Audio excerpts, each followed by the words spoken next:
Hey guys, kicking Pilates. Okay, here's what we're going to do today. Today we're talking about feet and the relationship towards the hips. So basically when we're running, let's say we're a 100-yard sprinter, when we're running, our feet are basically straight. We're going one way, one direction, okay? We're going very fast. The faster we're going, we're just touching the balls of our feet to the ground, right?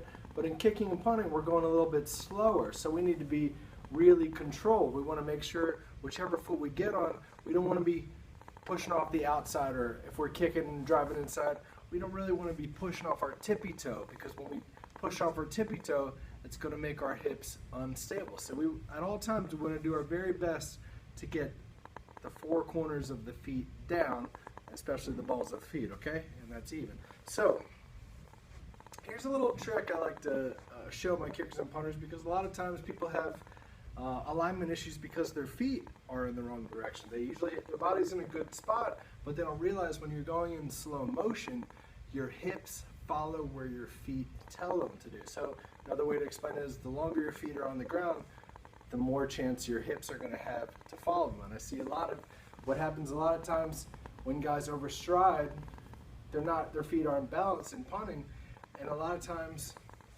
when they overstride to kick the ball, not only do they cross the center line, but the more they overstride and cross the center line, their foot opens more and more. So they think they're punting out like that, but what really happens is their hips shift towards the angle of their foot rather than going, straight or to the right. So it's a lot of times it's right there in front of us, but we're like, oh man, I suck today. But what will happen a lot of times, our feet are just a little messed up. So here's what I like to do. All right, stand sideways, right? I do this with all my guys. Get that good position, toes, knees, scoop to your butt flexors. Now you're nice and neutral. So what I want you to do, take that right foot and put it in front of your left toe. Now, it's going to be real uncomfortable, so go in your knees. This is just to prove a point. Make your feet almost like 90 degrees. And once you're in this position, so your front one's almost flat, the back one's straight, I just want you to walk forward and see what happens. And obviously, whichever foot is forward and open, we're going in slow motion, so our hips are going to change towards that foot, okay? So pretty simple.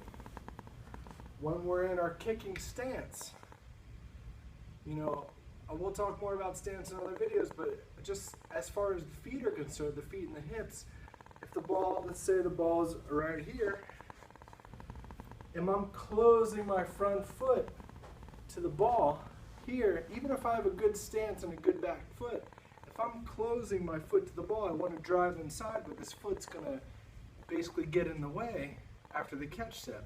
So what's so important is that'll drive me to the right. That's going to take me back to 8th and 9th grade when I was kicking corner kicks and kicking right to left and get that terrible follow through, right? So what we want to do, just something to experiment. Bend those knees a little bit. Try pivoting. So leave your feet the same, just pivot a little bit. Bend your knees, get that right hip out and up. Because a lot of you guys, even though the back foot's looking pretty good, you basically close off that front foot. Basically, you're bringing your heel clockwise, okay? And when you do that, it sends you to the right. So even if your foot's set to the right and you think you got a good stance, you feel pretty strong, what happens is, after you take that catch step, all your weight is back because you've closed off, and now all your weight's back, you're overpowering on that right foot, and you're trying to create momentum, but you're not balanced. So you have to drag this foot up into the right rather than dragging right inside, being super balanced and coming up and through and skipping through, okay? So remember anything from this video. When you're moving in slow motion, or the slower you're moving, your hips are going to follow your feet. The longer your feet are on the ground, your hips are more likely to follow them, okay? All right, hope you learned something.